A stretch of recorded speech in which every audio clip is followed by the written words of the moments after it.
Hi, welcome, and thanks for coming out in this 32-degree weather, if that's what it is. Please turn off your phone. I don't think we have ever had somebody's phone go off in one of these, and I've never had to remind you, but tonight I'm trying to waste some time until Erik is ready. So the bathrooms are downstairs, and there's another one through that door. If you use that door, be sure and close it when you come back. I'm Lynn Di Nino. I organize these things every month for many years. Here he comes with the microphone. Thank you. Yes. And Good. clickers, either one should work. Hello, thank you. Erik We had is a our... hardware failure, and I had to make a frantic dash to home, and so everything's a little kerfuffledy, but I got it all working, so. So the second challenge for the night is our first speaker let me know at 1 o'clock this afternoon that he wasn't coming. So that always really throws me into kerfluffle, if that's a word. So instead, we're going to see a show that we did about 8 years ago. And every once in a while, we have these collaborative shows, and that one was called Reading in Bed. Raise your hand if you participated in that. Okay, I see a couple of sly hands. Anyway, it was just one of the most fun shows. So the idea was that you put yourself in your bed reading a book in a costume if you wanted or not. So Erik was able to find that show, and we're going to see that show first tonight. And I'll stand up here and tell you a few things about it if I could still remember. Okay.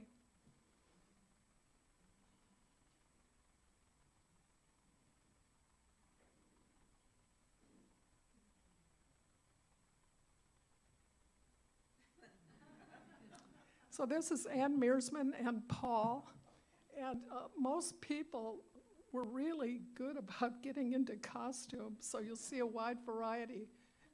Oh, I'm the one with the clicker. I was getting ready to say next image.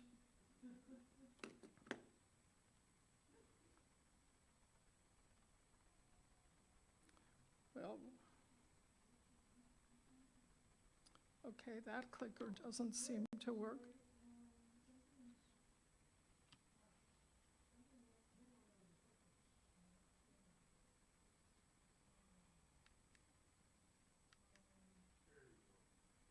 Well, no, that's Odessa's show. Erik? Erik took a coffee break.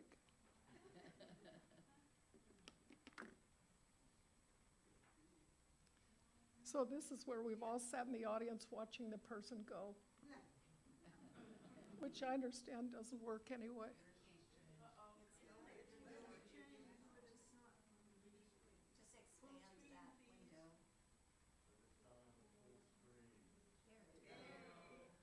Okay, this is Denise. This is Greg Yutz's mother. Does that remind you of a famous painter? Somebody here recognizes that style.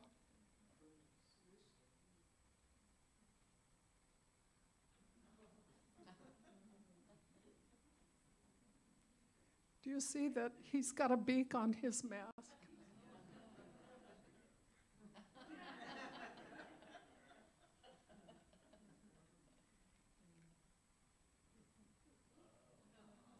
This person's in a tent. Oh, yes. So this is Burke, a rower who used to live here, and now he lives on the East Coast.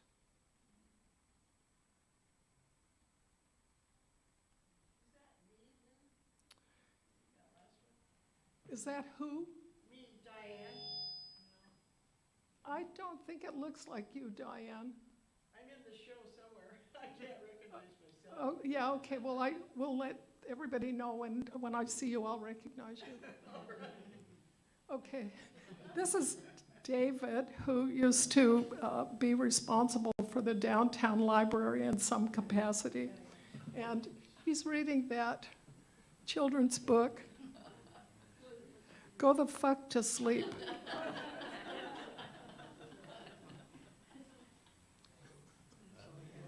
This is Paul Sporich in his garden, I think.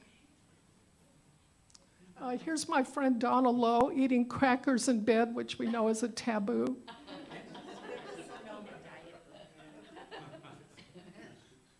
Here's my friend Frank Dower. I don't recognize, does anybody know who this is? No. This happens to be Greg Utes.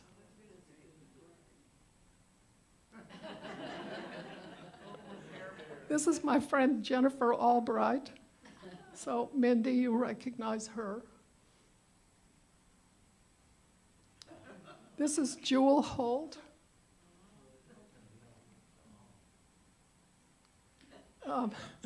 This is Jill and Crash Clark. And these are both big-time outdoor sports people, so they were always kayaking in Canada. Can you make the image bigger? Pardon me? Yeah, there we go.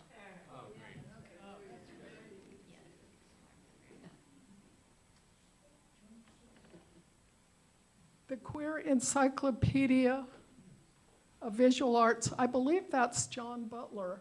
I'm pretty sure it is. And when I saw this picture, I went, oh my God, that bed is painted, the little inset piece by Julie Pashkas, who happens to be a friend of mine.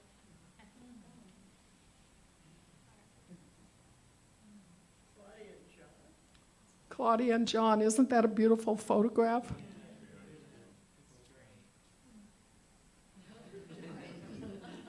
Anybody recognize this person? It's Jory in the audience tonight.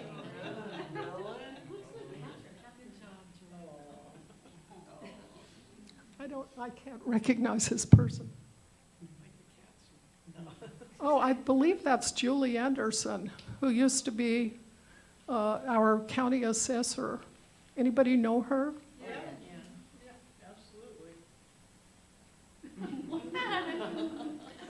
This is Kathy Gorfus. And all those heads are heads we made for a big New Year's Eve event in Tacoma in 2004. Geez, that's Kevin. Anybody know who this is? This is Lanny. She's been deceased now probably about 7 years. And you may have seen those community videos of people dancing to one song. Yeah. And she would declare what the song would be, and then everybody would dance, and then a friend of hers would edit those into 1 or 2 minute pieces. And sometimes in Tripod we show those. They're so much fun.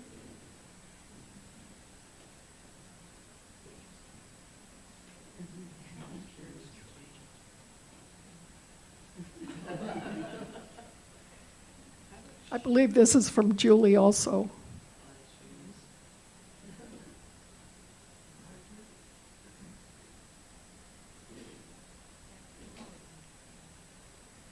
This is me. And I rigged up this thing in my bedroom just so I could take this picture. So that is a piece of plastic hanging from the ceiling so that you could lay completely flat and read a book. And that must be a steering wheel on it. I don't know why.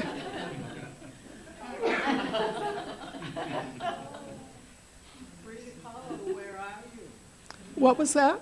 I said, Frida Kahlo, where are you?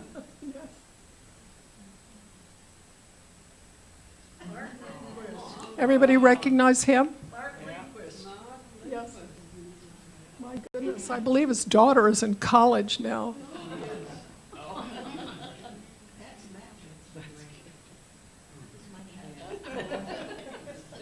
So that's it.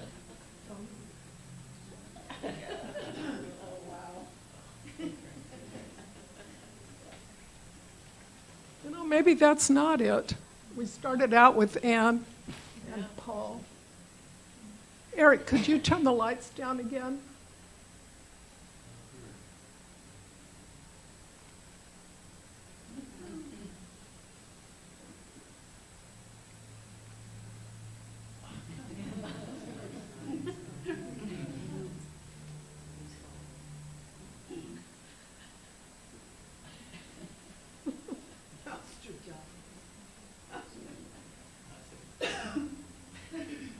There's somebody reading in bed off the computer screen.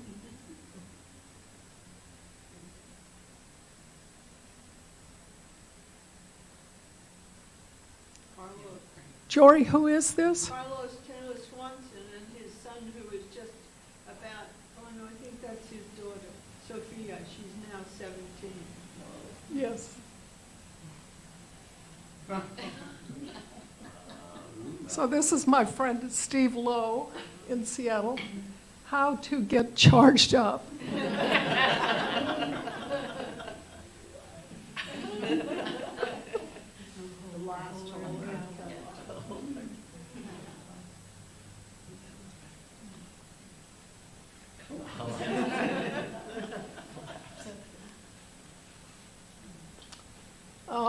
Here's the guy that runs King's Books. I was going to say, that's Sweet Pea. Sweet Pea, thank you. And there he is. I'll be darned. This is Di Edison and her husband Larry. And this bed they set up on their porch while they were having their house remodeled. It doesn't look like it's on a porch, does it? There's a person in there somewhere.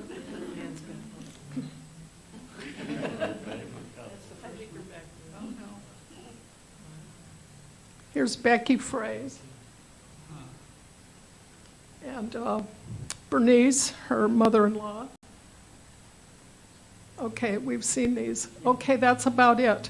So if you have a good idea for a collaborative show, let me know. And we would advertise it, and then you guys would send me images, and I'd put them together. Okay, thank you.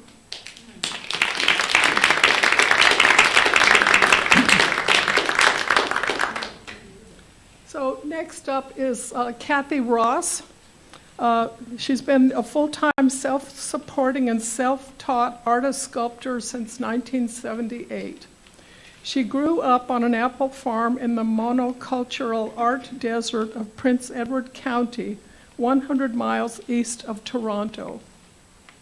Here, she created her own secret worlds, drawing tiny people climbing through trees. Now she lives in the woods on Harstein Island, still constructing the artifacts of her secret world. Her entire house and beyond is her studio. When you see her work, you'll go, yes. Sculpture has always been her main interest since discovering the 3D world as a teenager, carving a bar of soap with a nail file. She currently uses found objects, often soldering tea and cookie tins, to make figures, globes, villages, islands, and trees. Her work is narrative, humorous, political, psychological, eccentric, relentlessly detailed, and over the top. Recent awards: Best of Show in Anacortes, Gen Pride Iconic Art Award, Seattle, Best of Show Creative Visions Gallery, Bremerton, and Best of Show Peninsula Art Association in Shelton. Kathy, are you ready? Yep. Are you? I guess. Yes. Listen, I have a few jobs. Okay, this is going to be your job. Okay. This is going to be your job. This is your job. This is your job. This is Lynn's job. Lynn, this is your job. And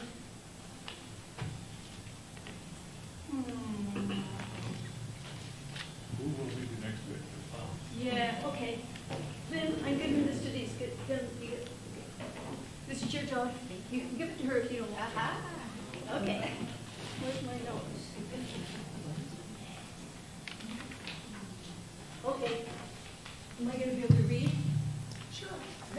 this. I've seen this. Okay, you just cut me off when you need to. It was, it was. Okay, okay, it should come out even. It should come out even, if you don't dawdle. Okay. So, and are you gonna be the one, am I advancing this? You are. Which is it this? One. This is not the right. Just yell, help. Help! Can I interest you in a lapel mic? One you can wear, because we're not really hearing you. Are you I'm gonna not stand at the talking. podium, or are you gonna walk around? Pardon? Walk to the mic. That's the wrong picture, Eric. Oh, That's my house. Can you start my slideshow? wrong picture, okay. Yeah, but your mic is, you've got the, and it works, right? Good. And, There we go. This one? yeah, okay. So, do you know why artists are the easiest people in the world to talk to? All you have to do is say to them, so what are you working on these days? That's all they need. Which is virtually what Lynn did, inviting me to do this art talk. So thank you for coming to hear me go on about art, or whatever you want to call it. Now, who has the thing called more? That would be you, Lynn. So, more, I get it. Hasn't anybody ever told you less is more? I hear that a lot. Sometimes people do try to tell me that less is more, and maybe it is. But if you've ever seen any of my artwork, I think you'll agree I will probably never be one of those less is more types. My nephew is always saying, what could this piece do without? What could I take away? But I'm always saying, what else could I put on this piece? So I might be the polar opposite of less is more, but I'm actually a minimalist in a lot of ways. You look at my house and say, really? It's a huge mess. And yes, there is a couch, but no place else to sit. And I don't need a dining room. I need studio space. And I sleep outside. Why waste perfectly good studio space on a bedroom? Anyway, you can see how I'm sort of a hoarder and sort of a minimalist. Plus, I love solitude, but I'm not hyper-private. I love detail, but I'm not meticulous. I break rules and I honor agreements. I insist on freedom, and I insist on social responsibility.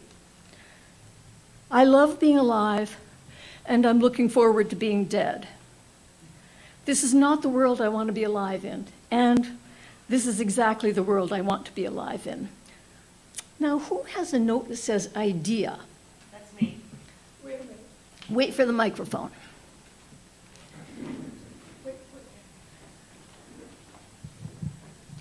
Where do you think art ideas come from? Oh, thank you for asking me. I have a really good answer to this question from my 9-year-old friend Evie. Here's what she said. She said, I have a world inside my head. I build the world, but it's like I live in a different place. I live in a castle. All my memories are in the books in the castle, and sometimes a new book just appears, and if I flip through the book, I could find a new idea. So, like most of us, I make use of whatever catches my attention. Like this sculpture on the left in Oaxaca, in which the branches end in saints' torsos, and then later, of course, I made this tree. And one day at the Nifty Thrifty in Shelton, a store employee who knows me handed me this antique toaster, fabulous. And I knew I'd think of something to do with it, and about 2 weeks later, I suddenly thought, toast and jam. So one of the pop-up books says, is the world toast? And the other pop-up book says, fossil fuel jam. I've always loved globes. When I was a kid, I used to hug my globe. I would put my doll Jimmy and my globe by the window to take it with me in case of fire. I've made globes for as long as I've made art. This installation is from 35 years ago. The floor underneath was covered with the same stuff that embellished the globes, as if it had all been blasted out when the worlds fell apart. Now, when I was a kid, they said, the world is round, and I thought, okay, the world is round. It sounds right, but actually they meant round like an orange, not round like a plate. But then I was thought, well, what is on the inside? Is it all a big ball of water and the continents are like islands, like boats floating, teetering around on the surface?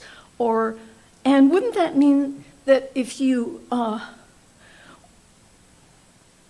waded too far from shore, you would actually fall over a drop-off and maybe get sucked in under the land? But actually, the oceans are like a big interconnected puddle sloshing around on the surface of whatever the inside middle is made of. Now, they're negotiating world peace in there. There are 2 gun-headed baby dolls and 2 dove-headed baby dolls sitting around a table. And there's a crystal ball in the middle. It's a clear marble lit up from underneath.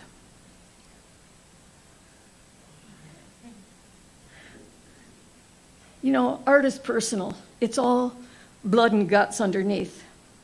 Picasso was known to say, "I put into my pictures everything I love."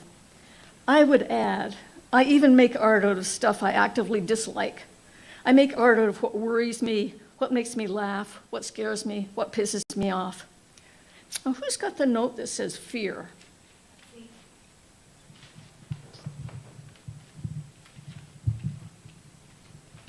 So, what scares you? Oh, thank you for asking. I probably should be scared of trees falling on my tent, but really I'm not, even though it really woke me up. It happened about a month ago. So it's a really big tree. Whoops, hey, where'd it go? Oh, there it is. I know it's really loud. Anyway, I am very scared of fire. I always was. The farmhouse where I grew up caught fire several times, and sometimes it just feels like the whole world is going to burn up. Who's got that note that says rage?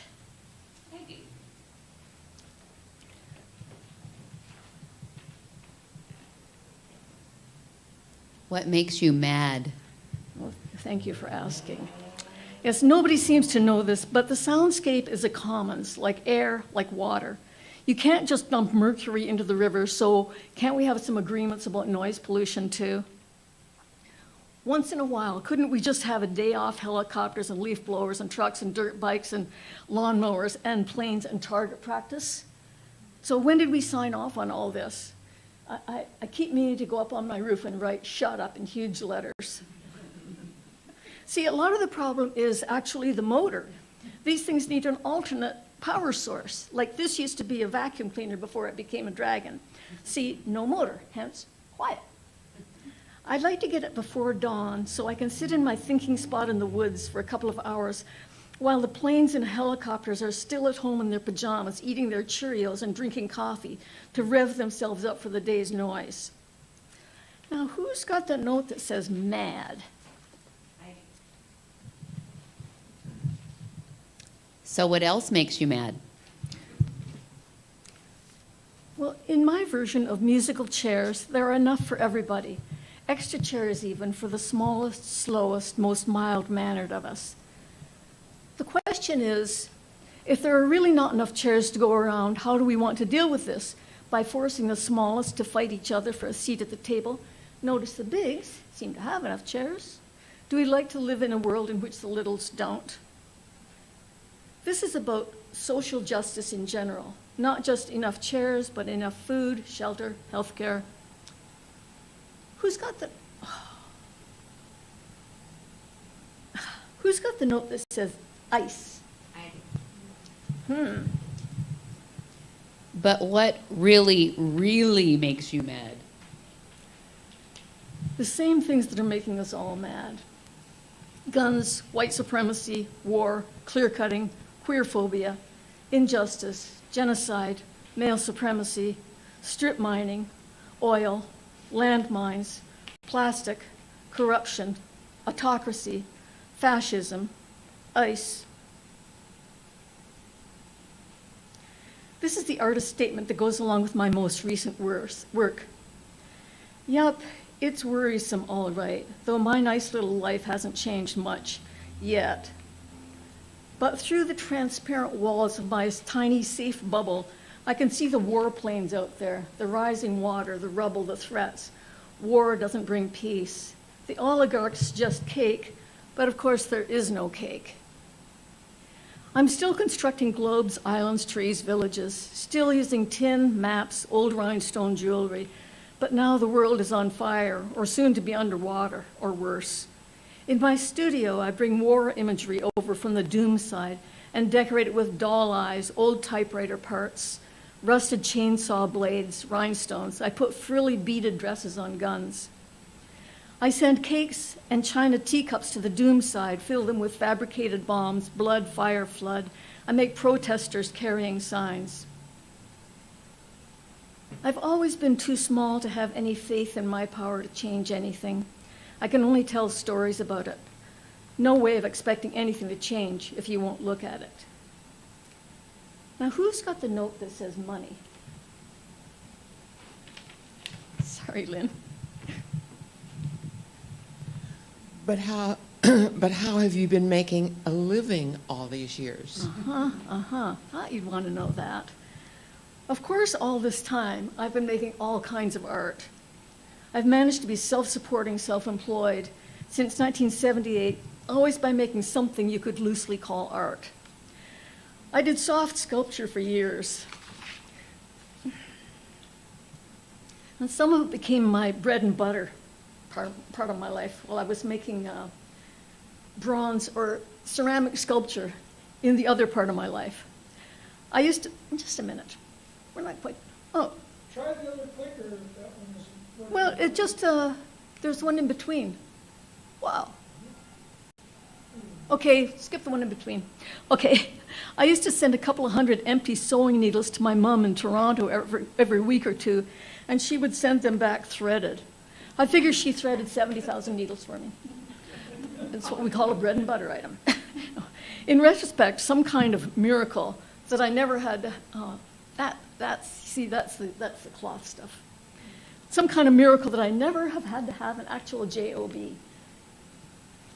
I have exhibited and sold in galleries, jury shows, museum shops, the Pike Street Market, art festivals, retail, wholesale, online, offline.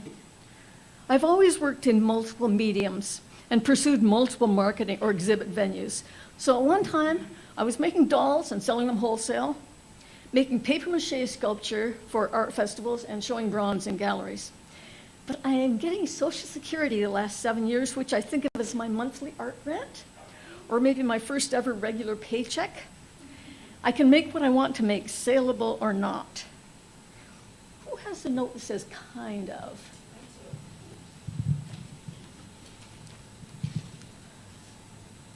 Aren't you getting kind of old for all of this? That's what my 5-year-old neighbor said to me one day. She said, "You're really old, but you're a really good artist." So she could not figure it out. But I'm not done yet, as Lisa Edge said in Real Change, reviewing the old Dyke show at Coca a couple of years ago. I want to do exhibits, but I don't need to do art festivals anymore. But it never was all about all the commercial transactions anyway. Art is just really a long, drawn-out conversation, and that hasn't changed, and I still want to have that conversation. Who has a note that says fun?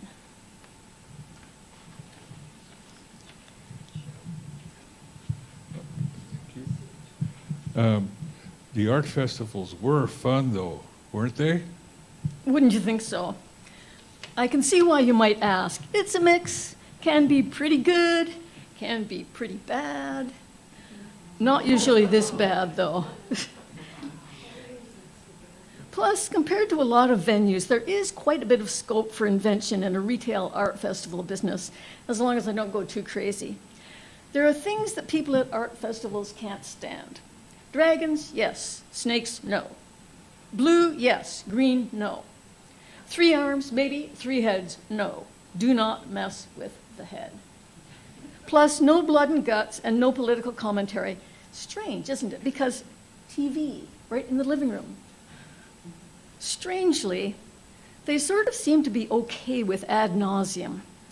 And they're sort of okay with skeletons sometimes. Anyway, now I have all the time in the world to make all the snakes I want, green, with 3 heads, and a queer anti-war march, kind of like this. Who's got the note that says negative? How do you keep negative thoughts or comments from poisoning your art process? That is such an important question. And I think about it a lot. The thing is, I make a point of being really nice to my art self. I pay attention to the way I talk to myself about art. I do, of course, notice the ongoing fluctuations in my confidence barometer. The belief, the doubt, the up talk, the down talk, all just noise. Since I seem to have a choice, I prefer to pay attention instead to the itty-bitty, teeny-weeny, nitty-gritty, stop-and-go, push-and-flow, yes and no micro-decisions of the art process. Would rather trust to the rhythm of the helter-skelter, hit-and-miss, work-and-mess, grimy, slimy, the more, the less. The chance fates of curiosity, luminosity, transformation. The upside-down, the underneath, the over-the-top. Who's got the note that says surmise?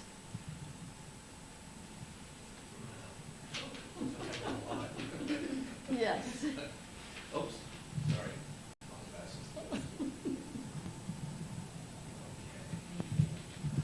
Don't you think that some people are born with creative talents, but most people aren't? No. Art museums and art history are dominated by class-privileged white men. Don't you think this is because they make better art? No. Don't you think the sign of a real artist is consistent attention to one cohesive vision? God, I hope not. Don't you want to make a significant contribution to art history? No. Well then, what is art all about for you? Well, here's what I think. Art is by its nature free and equal, even if the culture pretends only some people can make art and bases its theory on class, race, and gender bias. No matter what ridiculous hoops you have to jump through to exhibit or sell your art, and when you peel back all the bias and all the commercial transactions, you can just know that art at its center is a free zone where no rules apply. And how utterly rude to cram hierarchy and judgment in on top of this creative energy, which is some of the best, most healing, most rewarding energy in the universe. So if somebody is knocking at your front door with a sales pitch about promoting your brand, you can just slam the door in their face and go right out your back door into the limitless free wilderness of your imagination. And this is exactly what I am trying to promote and protect and share. Any free-range questions?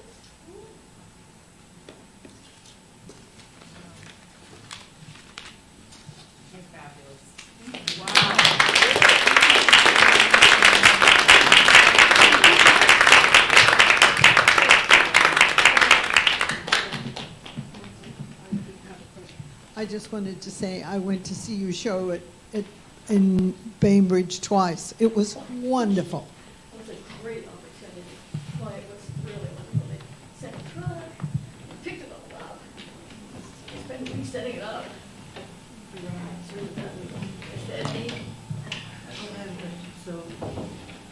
No more questions?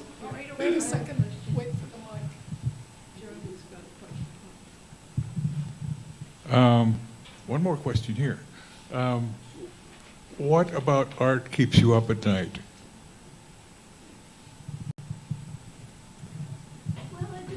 I think about how things will go together. Think about the engineering, and then sometimes in the middle of the night I think if I put that thing over there and put another one of these things on, or made the whole thing a lot bigger, stuff like that. Colors,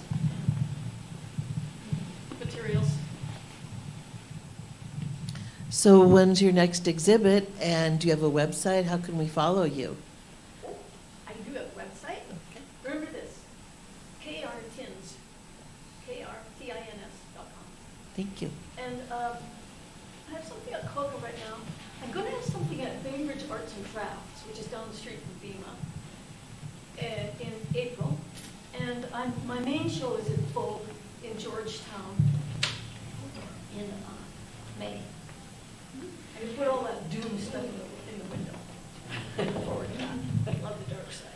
next show at the Bainbridge Arts is called Tossed and Found, and it's for artists working in recycled materials, and I'm in it too. We didn't know that.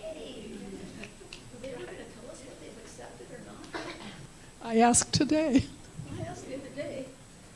Okay. Any more questions? Okay, thanks, Ken.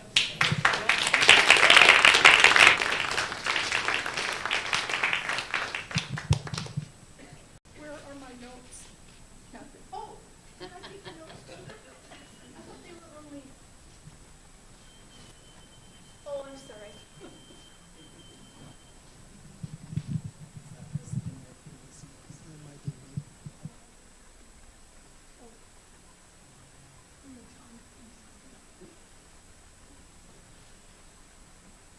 So Davis and Beth bought me a timer, or they bought us a timer, so that all the speakers would not go over their 15 minutes. Because in the past, we have had people go 40 minutes.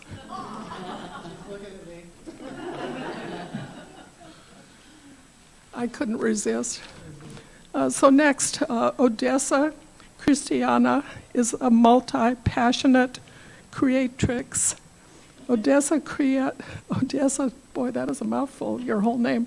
Odessa, we'll just say Odessa is an artist, author, and entrepreneur. She adores mentoring creatives, guiding them to cultivate a healthy mindset while taking practical steps toward their dreams. With years of experience across various ventures, including fashion design and the short-term rental industry, Odessa brings a wealth of knowledge to her work. After a 12-year adventure of living in California with her husband, James Hume, who's sitting here tonight, she is thrilled to be back to her Pacific Northwest roots. Odessa enjoys long walks in nature and inspiring conversations with friends, old and new. Currently, she is channeling her energy into exciting collaborations that connect artists. At first I said with conned artists, because I don't read so well, to collaborations to connect artists, local businesses, and the community in our beautiful city. Odessa?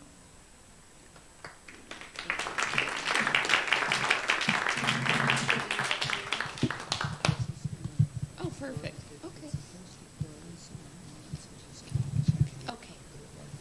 I'll try not to be too wordy. And which clicker are we using, this one? Either one. Either one? Okay. Okay. Well, in 2011, after approximately 3 years together, my then boyfriend at the time, can you guys hear me? Is that better? We ran off to Palm Springs, California, and bought a 1961 mid-century modern home. There were about 2,500-ish of these homes made between about the late 50s to the early 60s. They were made by the Alexander Construction Company. And we used to have a joke in our neighborhood because all the houses were set up basically the same way. So when people came over for parties, they'd always ask where the bathroom is. And it was kind of like, yeah, right. Let's see. Is this side to side? I'll get this figured out. Whoops. Okay. So when we bought this little gym, it was not in the shape that it is on the picture that Lynn sent out. This was the backyard. It had been a vacation rental. It had been lived in. Obviously, it had been sitting there for quite a few years, and it had some deferred maintenance. That's an original pool, which there weren't too many left of in our neighborhood, in the kind of a kidney shape, I guess. And as you'll see some more pictures, there was a palm tree that kind of jutted out over the pool, and it looked just like a painting. When we first saw the backyard, it was like, oh yeah, this is our house. I'm showing you kind of so you can get an idea of what the landscape looked like before we started adding, I guess, what you can call art to this property. This is, James, what would you call that? A side patio? A mess. This is about to turn into an outdoor bar that, well, you'll see.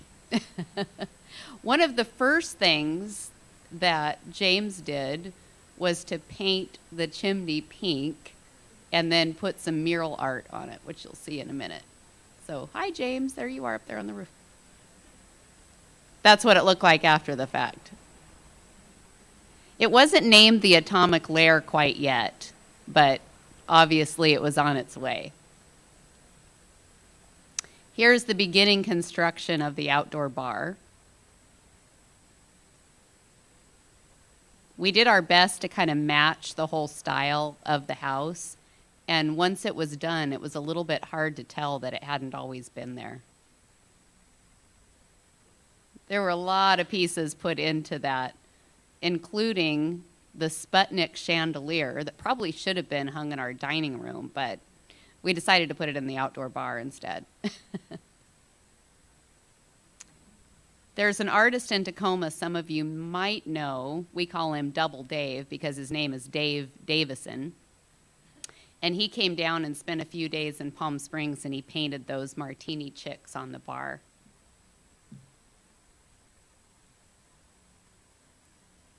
At some point in time, James found this 1961 Shasta trailer about an hour away in another town called Temecula. We had it delivered to the driveway, cracked a bottle of champagne with the neighbors because they were just fit to be tied about what we were doing in the best of ways. Like, what are those guys up to over there now? There's a trailer in the driveway. Where's it going? Well, we had planned to move it to the backyard, and that was no easy feat. I want to say that this was a hot July day, and hot in Palm Springs is a lot different than hot in Washington State. This was probably about a 115 to 120 degree day. And they pretty much had to put Vaseline on the sides of the fence to get this trailer through. It barely fit. Here it is on its pad after it had gotten positioned, and the guys had all dropped from heat exhaustion. Notice the little wings.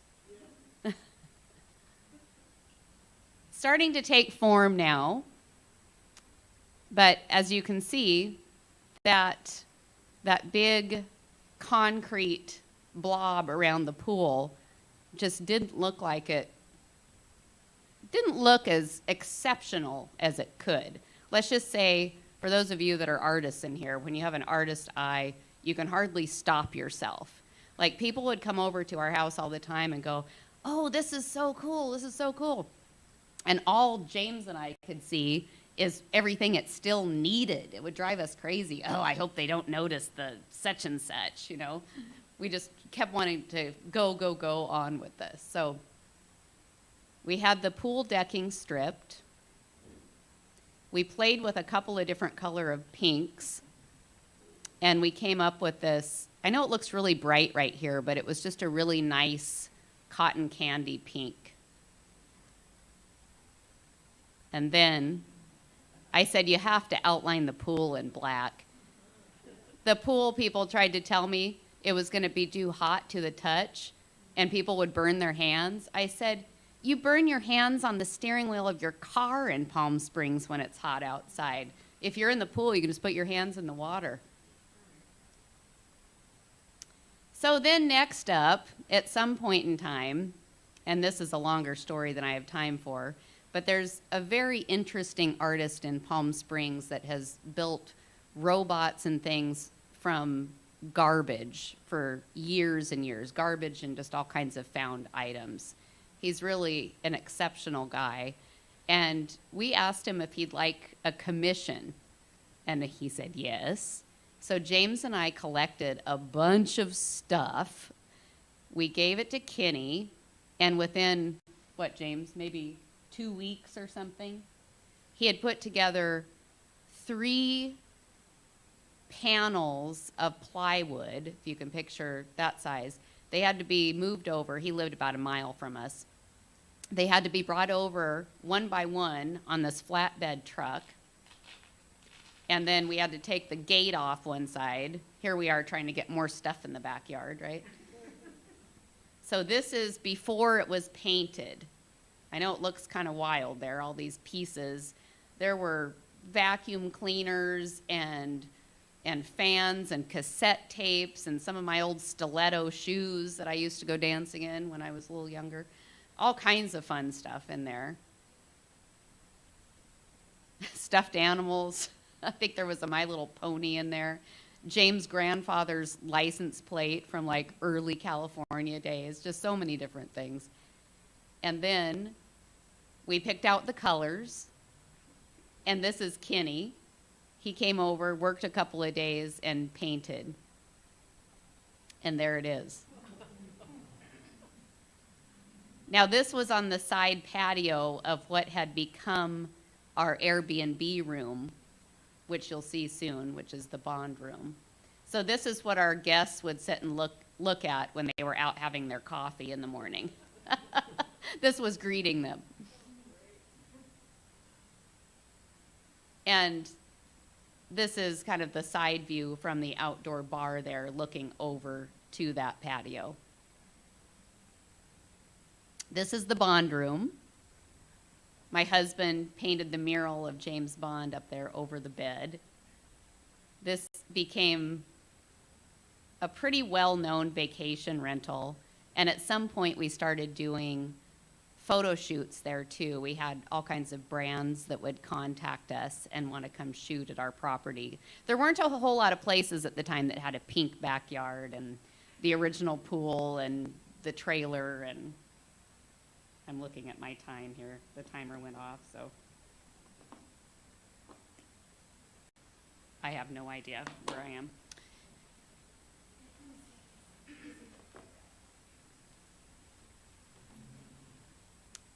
James was pretty proud of this piece here. He had painted this picture of the man picking the safe, and if you opened it up, then behind it there was actually a safe on the wall, and we put some fake gold bars in there. The guests would always get a kick out of that. Oh, thank you. What am I, about 5 minutes? Okay. We were always finding different things to decorate the house. This table, those are actual bomb legs. This was in our dining room. That's another piece of James' imagination on the wall there behind the table. He was always putting something together around the house. Here's a picture of our living room. You can see he painted that far wall there. The gas line never hooked up right to the house, so he fixed that problem by putting lava lamps in the fireplace. Just one of our finds there. Well, a couple of them, the table and the lamp. This is one of James' paintings, obviously inspired by living in Palm Springs. I thought I'd show you a couple of my husband's paintings. I know he's rolling his eyes over here. He doesn't like the attention, but he's a pretty amazing artist.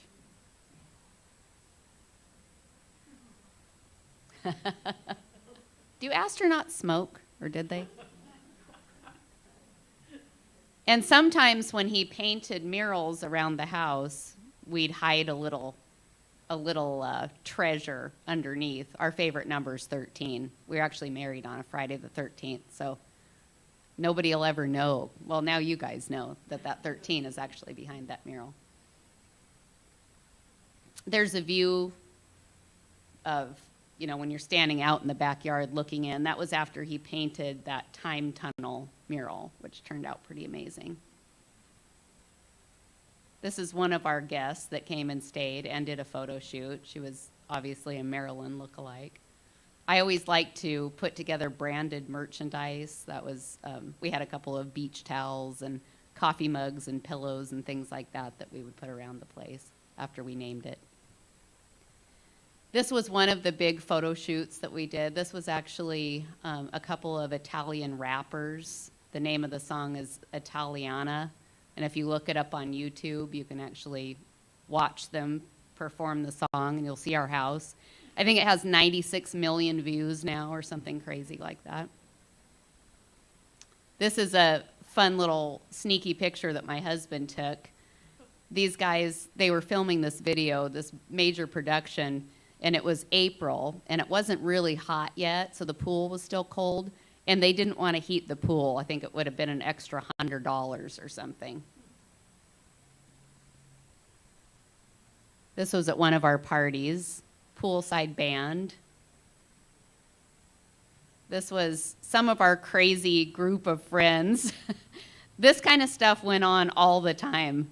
We used to joke that Frank Sinatra would put up a flag on his house in Palm Springs many years ago when he was home and ready to party.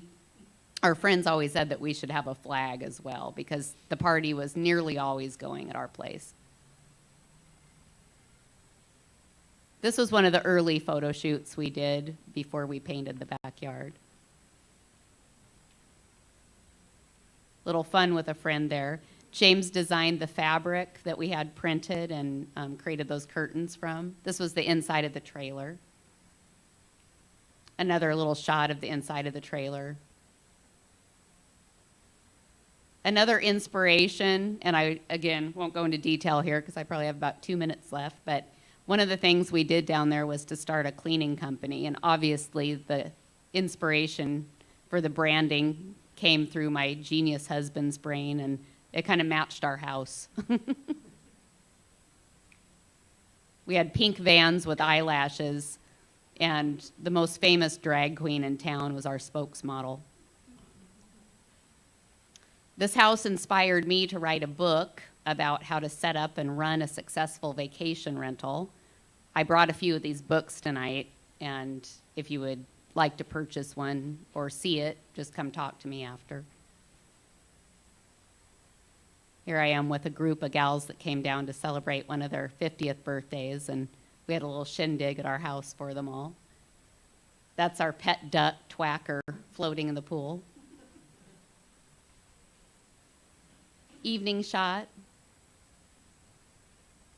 And this is what I'd call the money shot. One thing that I talk about in my book is when you, if you've ever rented a vacation rental, hello.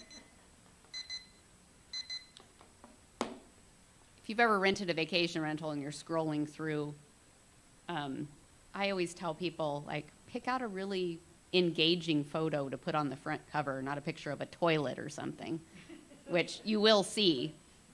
Makes me just want to, Anyway, this was what I call our money shot at the time. I think it attracted quite a few to our property. We had a lot of fun there. We ended up selling in 2021, and within a couple years made our way back up here to our home base of Tacoma, and we're really, really happy to be here. We've been channeling our creative energy into a brand new production called Underground Sound. This is a new arts and entertainment zine for Tacoma. Some of you may have seen it around. I brought a few. They're on the stage here. You've already got one. So feel welcome to grab one before you go. And if you have any questions about any of this, James and I are here. Thank you.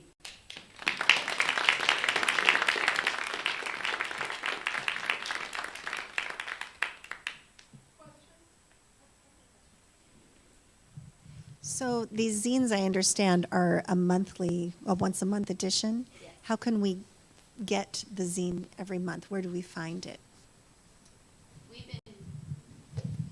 Can you hear me okay? We've been distributing all around town, most coffee shops, entertainment venues, some bars, restaurants, breakfast joints. Am I forgetting anything, James? 200 locations. About 200 locations. Do they cost? No, they're free. How do you do that? So our advertising pays for the production. On the back cover, you'll see, how many spaces do we have here? 30? 25 or 30 logos.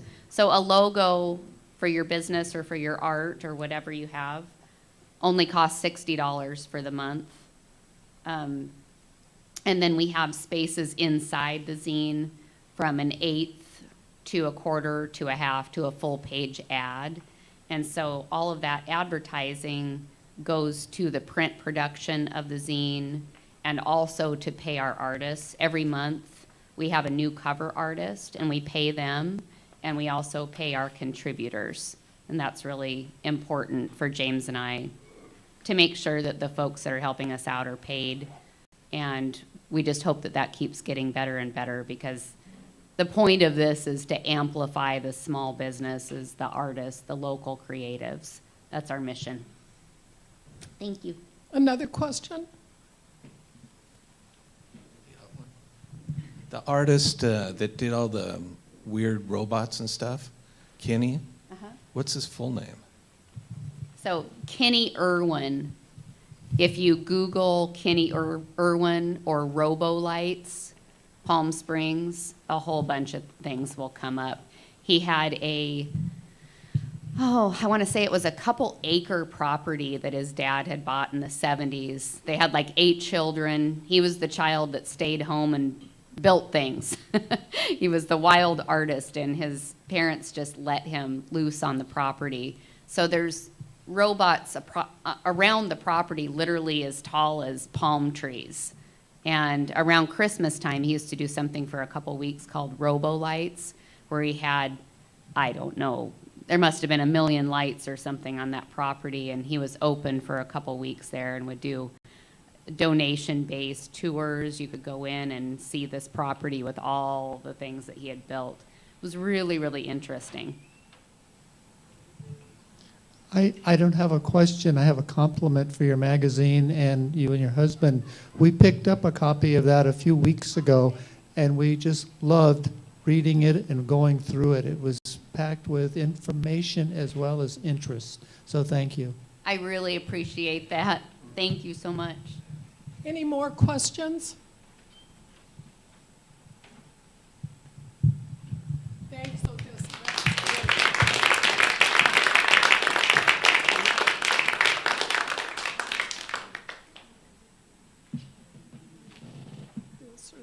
So if you aren't on the mailing list, there's a sign-up sheet back there. You can put your email address on it.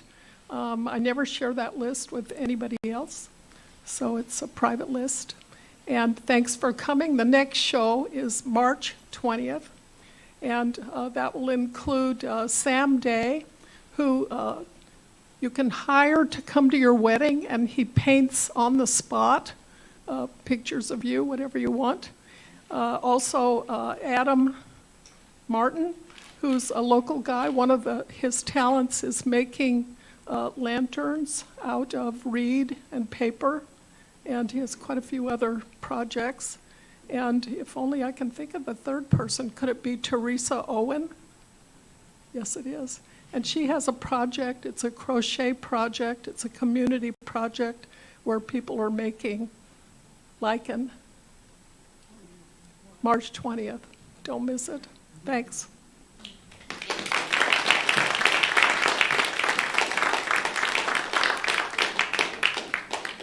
Don't forget your free magazine up here.